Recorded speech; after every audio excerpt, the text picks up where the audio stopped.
You had two disabled veterans that was getting out of their car, went to shopping at H-E-B, and they came back and found a note. Now, H-E-B, for people who don't know anything about that store, that's a major grocery store chain here in Texas.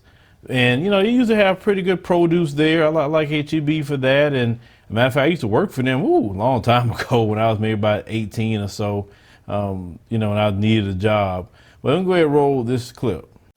Marquina and Kenneth Moore are dedicated to each other. We were married for almost 15 years. We have two lovely children. They're also dedicated to country, both U.S. Navy veterans who've deployed several times. It has been an amazing, but it does take a toll on your body, mentally and physically. They're also both disabled veterans. Along with physical injuries, they suffer from PTSD. He also has a traumatic brain injury as well. That's where the stuttering and everything comes from. And going to stores can be like terrifying. And yesterday's trip didn't help. They parked in a disabled spot at this Cypress H-E-B, went shopping, then came out to find a note that read, "Just because you are black and have a nice car does not make you handicapped." H-E-B helped them figure out who left it. Then they called Precinct 4 constables who are investigating. The note, by the way, hurt. Shocked, then actually angry because I'm like, the plates are right there. How do you not see? The Moores went home and posted what happened online,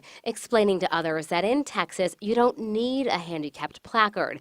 As a disabled vet, they have special plates. Just look for the letters DV to spot them. Their post generated a ton of notes of its own, most very kind ones. I was greatly touched, like the responses. I almost teared up a few times. It really touched me that deep. And just one more lesson. You may not physically see their disability, but everyone wears their scars differently. You just have to simply go back to the golden rule of treating people how you want to be treated. Now, you saw that note. It said just because you have a nice car and you're black doesn't mean that you're handicapped. What? How do you put that together? That's just because the nice car and you're black. So black people that have nice cars can't be handicapped? What do they got to have? Oh, I know what that is. I know what kind of person it was. It's one of those racists and it's one of those white supremacists. That's all it was. The fact is, let me tell black people something. They cannot stand you having anything. They can't. Because I told you, when you have a nice car, I've said this before, a nice home, you could take vacations, you be talking about your passport, you be talking about all different things that you have, property you own, even if you own property in different countries, you run successful businesses, you're a millionaire, billionaire, or even if you got a six-figure salary, they can't stand that. They can't stand it because in their mind, they've been told that you're supposed to be ignorant, you don't supposed to know anything, and they happy to see you poor and destitute. That's why I encourage black people to do something. Be highly successful. Be highly successful. And your success hurts them more than anything else. Okay? They was upset that they driving the Audi. Now, if you know anything about the Houston area, they sell Audi all day long. Anybody can go buy one. But obviously that particular person didn't have anything. And I know why they also get upset. When they live in a system that's built for them, because it is built for them, it's not built for me, it's not built for anybody black.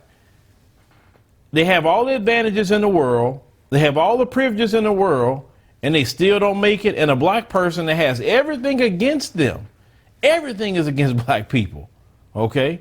You can't wear your hair a certain way without it being a problem for some of them, okay? And you still make it, you still become successful, because you actually have to work hard to do it, and you have sabotage trying to go on in the process, and you're fighting through that, right? They know that when it comes down to performance time, you're going to outperform them every time because you actually had to earn it. You didn't have a privilege to walk in and just get something, right? So it infuriates a racist to see a black person with an Audi. And I'm glad they had one.